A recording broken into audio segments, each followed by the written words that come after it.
Hello cinephiles, आपने कभी सोचा है पुष्पा 2 की हाइप इतनी ज्यादा क्यों है? ऑब्वियसली यार, पुष्पा 2 सीक्वल है और पुष्पा पार्ट 1 ने अच्छा परफॉर्म किया था बॉक्स ऑफिस पर। इसी वजह से पुष्पा 2 2024 की सबसे ज्यादा हाइप वाली फिल्म बन चुकी है। पुष्पा द राइज 2021 में रिलीज हुई थी और उस टाइम पर कोविड से रिलेटेड कुछ रिस्ट्रिक्शंस भी थी। फिर भी पुष्पा पार्ट 1 2021 की हाईएस्ट ग्रोसिंग इंडियन फिल्म बनी, जिसने 350 करोड़ का कलेक्शन किया। कंसीडरिंग पुष्पा का क्लैश इंडियन बॉक्स ऑफिस पर स्पाइडरमैन नो वे होम से हुआ था, तब भी 350 करोड़ का ग्रोस कलेक्शन किया मूवी ने, जो कि काफी अच्छा है। पुष्पा पार्ट 1 का बजट 200 से 250 करोड़ के अराउंड था और अब पुष्पा 2 का बजट 400 से 500 करोड़ के बीच बताया जा रहा है। ओब्वियसली इसमें से 300 करोड़ तो अल्लू अर्जुन चार्ज कर रहे हैं। अगर इससे किसी को आपत्ति हो कि अल्लू अर्जुन बहुत ज्यादा पैसा चार्ज कर रहे हैं, मेरे भाई कोई बुरी बात नहीं है। इसमें मूवी बहुत पैसा कमा जाएगी। ऑलरेडी मूवी ने 1000 करोड़ से ज्यादा का प्री रिलीज बिजनेस कर लिया है और रिलीज के बाद मूवी डेफिनेटली 1000 करोड़ से ज्यादा का कलेक्शन करेगी, तो अल्लू अर्जुन का इतना चार्ज करना तो बनता ही है।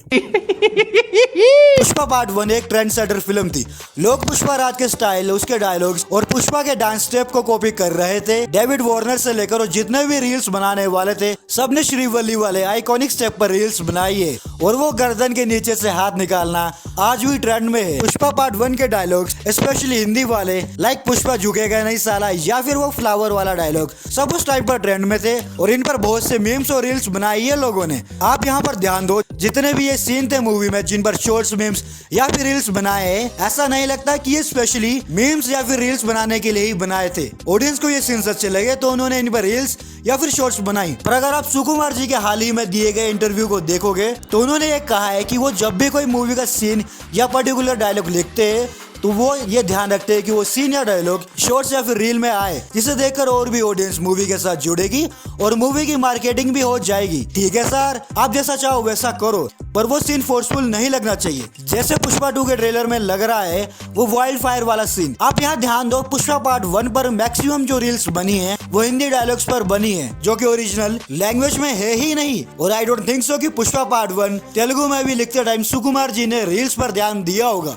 ये स्टेटमेंट पुष्पा पार्ट 1 की सफलता के बाद ही आई है। मैं अभी भी होप करता हूँ कोई भी सीन फोर्सफुल ना लगे मूवी में। पुष्पा पार्ट 1 की हिंदी डबिंग पर बात करना तो बनता ही है। पुष्पा की सक्सेस में इसके हिंदी वर्जन का बहुत बड़ा हाथ है। हाँ, इसके हिंदी वर्जन को लेकर थोड़ी सी कंट्रोवर्सी हुई थी कि टीजर में हमें संकेत मात्रे की वॉइस सुनने को मिली, पर फिर इनकी वॉइस को रिप्लेस कर दिया। अल्लू अर्जुन को संकेत मात्रे ही मैक्सिमम मूवीज में अपनी वॉइस देते हैं, पर पुष्पा में श्रेयस तलपड़े ने वॉइस दी है। स्टार्टिंग में ऑडियंस को ये अच्छा नहीं लगा, पर मूवी में श्रेयस की वॉइस अल्लू अर्जुन पर सूट करी और एट द एंड ऑडियंस ने श्रेयस की वॉइस को एक्सेप्ट कर लिया और मूवी की ओवरऑल हिंदी डबिंग अच्छी थी। स्पेशली इसके हिंदी में जो डायलॉग्स लिखे गए थे वो शानदार थे और कहीं ना कहीं पुष्पा पार्ट 1 के हिंदी डायलॉग्स ने इसके मेकर्स को भी इन्फ्लुएंस किया है, जिसका इम्पैक्ट हमें पुष्पा 2 के ट्रेलर में भी मिला है देखने को, जहां पार्ट 1 के हिंदी डायलॉग्स को ही अपग्रेड किया है, इवन इसे साउथ इंडियन वर्जन में भी। बस इस बार हिंदी डबिंग ट्रेलर में उतनी अच्छी नहीं लगी और ना इसके सॉन्ग जो हिंदी में आए हैं इनके लिरिक्स अच्छे नहीं है। आई होप एटलीस्ट मूवी की हिंदी डबिंग अच्छी ही हो, सॉन्ग्स का आप कुछ नहीं कर सकते।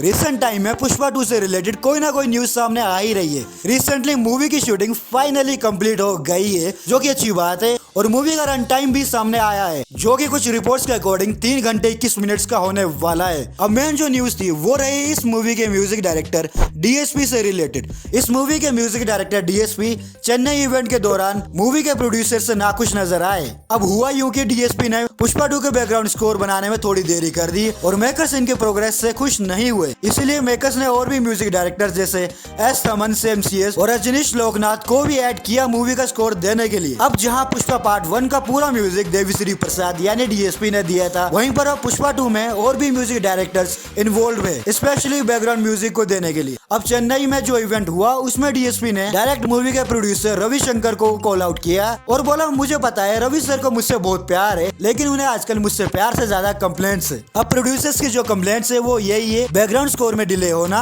और इवेंट में डीएसपी के देरी से पहुंचने पर उनको टोकना। एक तो प्रोड्यूसर जी, मूवी का क्लाइमैक्स अब जाके शूट हुआ है और डीएसपी ने पुष्पा 1 में अच्छा म्यूजिक दिया था यार। यार। बीजीएम अच्छा था पुष्पा पार्ट 1 का, सॉन्ग्स भी अच्छे थे और जिस तरह से डीएसपी बता रहे थे वो ऐसा लग रहा था जैसे प्रोड्यूसर इन्हें बात बात पर टोक रहे हैं। अब पता नहीं प्रोड्यूसर्स क्या एक्सपेक्ट कर रहे थे डीएसपी से। देखो हर क्रिएटिव फील्ड में नॉर्मली देरी हो जाती है पर इसको प्रोफेशनल लेवल पर हैंडल किया जा सकता था। अब एज एन ऑडियंस अपने को प्रोडक्ट से मतलब है, मूवी बस अच्छी होने चाहिए, बाकी कुछ मैटर नहीं करता अपने लिए। पुष्पा 2 द रूल 5 दिसंबर को रिलीज होने वाली है और पर्सनली मैं बहुत एक्साइटेड हूँ मूवी को लेकर। बस मूवी अच्छी निकले यार। ऑलमोस्ट 3 साल से वेट कर रहे हैं हम फैंस पुष्पा पार्ट 2 का। अब ये वेट वर्थ इट होना चाहिए, बस एक अच्छा थिएटर एक्सपीरियंस मिल जाए हमें। और हाँ ऐसा ना हो 3 घंटे में मूवी को खींचा हो मेकर्स ने। बस यही रहा वीडियो में। अगर आपको वीडियो अच्छी लगी हो तो वीडियो को लाइक शेयर कमेंट जो आपको सही लगे कर दो बस। जोर भाई मैं देखना चाहूंगा मेकर्स ने क्या किया है पुष्पा 2 के साथ।